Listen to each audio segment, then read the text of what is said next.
What's up guys, CJ here and welcome back to another all-new Hybrid Network trailer breakdown, this time for the big one, Avengers 4, or should I say Avengers Endgame, as this trailer revealed. Let's just dive right into it. You know this is gonna be bad when the Marvel Studios logo gets snapped away. This movie is gonna break us all. The trailer opens with Tony Stark recording a message to Pepper Potts via his still half-ruined helmet after the battle on Titan. Unfortunately, this isn't a message recorded under good circumstances. We discover that following the battle, Tony has taken the Guardian ship, the Milano, and attempted to make his way back home. But for some reason, whether it's just that he doesn't know how to fly the ship or something else, something went wrong and now he's adrift through space, basically completely stranded. He tells us that he's run out of food and water and that even oxygen is going to run out the next day. He is all but dead. Again, we've got no idea how he got into this situation, but since Thanos' home planet of Titan isn't the moon of Saturn in our solar system like it was in the comics, chances are that he is a very long way from home.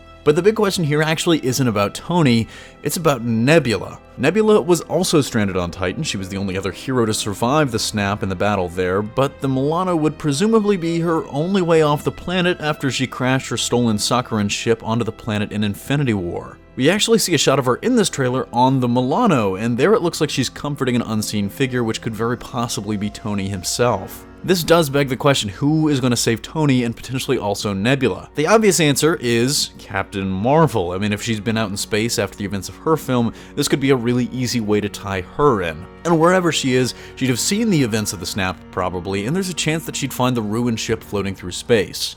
This could be a great chance to introduce her and also provide a way to save Tony and get him back to Earth, kind of doing the thing that they like to do in Infinity War where they group heroes in certain, clumps. For all you Thanos did nothing wrong folks, our only shot of the Mad Titan in this trailer comes very early on and in a really surprising way. We see that however much time has passed, more on that later, he's still on that planet we saw from the end of Infinity War, quote-unquote Titan 2 as the Russo brothers called it during the Collider screening Q&A. He's apparently taken up farming like some sort of messed up alien Cincinnatus, and he's hung up his armor literally as he's made a scarecrow out of it. For whatever reason, we also get a shot of him walking through a field of plants wearing this still ruined gauntlet, which raises two interesting questions in my mind. Was the gauntlet weakened by the snap? Because it still looks incredibly damaged and burnt, and that might make it easier for the heroes to take him on head on. And why is he wearing it? I mean, clearly the hero's actions in the movie are going to prompt him to come out of retirement, but this is still an interesting shot of him walking through this field gladiator style. And personally, I think he just likes to wear it sometimes. Maybe memories and all that, maybe it just feels good.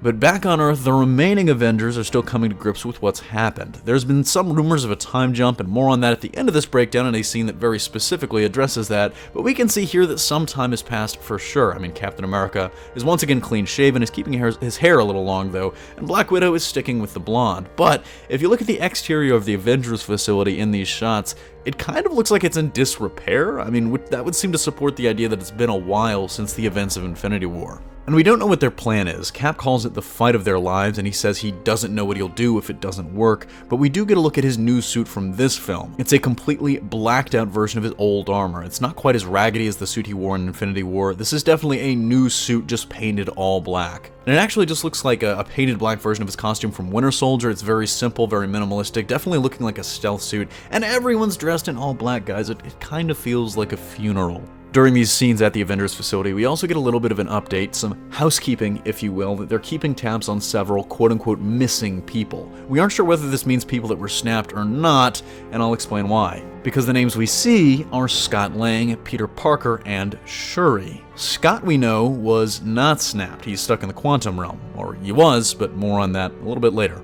Peter, we know, was a victim of the decimation, as it's called in the MCU, but since he was fighting on Titan, they don't know that. They probably just think he's missing. Shuri is the interesting one, because she was in Wakanda, and so were the rest of the Avengers. The last time we saw her was when Corvus Glaive broke into her lab for Vision. We know that her big brother T'Challa was snapped, and Okoye wasn't, so if she was snapped, then they would know, and they're still classifying her as missing, which either means that they think they can reverse it, which we know they do, but otherwise it doesn't make a ton of sense. Otherwise, she might actually be missing after the events of the movie. I mean, maybe she's gone off to become a vigilante in her own right. We know that there's no male heir to the Black Panther, so I presume that it would fall to her. So maybe she's taking up the mantle from her brother like she did in the comics? But in one of the coolest scenes in the trailer, we see Jeremy Renner's Hawkeye for the first time since Captain America Civil War and see what he's been up to in the presumed time jump since the snap, fighting the Yakuza. We don't know why he's fighting the Yakuza, but he's decked out in a vicious new suit, which is an homage to one of his alter egos in the comics,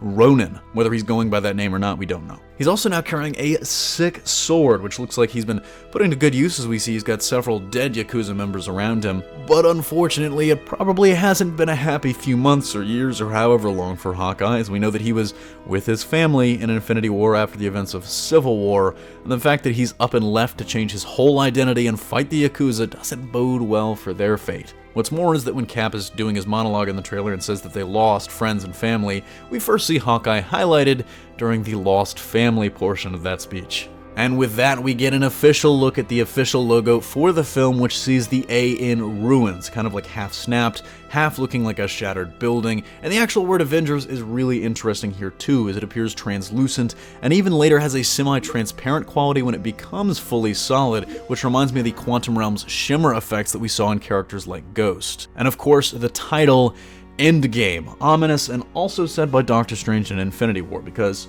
it was the only way, after all. The post-credit scene, quote-unquote, of the trailer features Scott Lang trying to get buzzed in at the Avengers facility and a little bit of lightheartedness after such a heavy teaser. We see that he's driving the same van that has the quantum tunnel in it, so somehow he's gotten out after the events of Ant-Man and the Wasp. I mean, how? We don't know. It's almost certain that someone had to come in and find him, as we know the quantum realm is really hard to navigate on your own. They clearly thought he was missing or presumed snapped, as Cap remarks, "Is this an old message?" while Scott tries to tell him who he is, basically Ant-Man.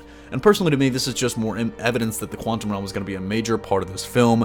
I think him bringing the tunnel to them could be how that actually happens. And let us know in the comment section down below what you make of this. Personally, I think it's really, really interesting that even a trailer like this, where there's no action, there's no shot of Thanos, there's no mention of the hero's plan, it can still get us excited for a movie. I mean, that's a testament to the MCU. It's a testament to how great Infinity War was in my mind.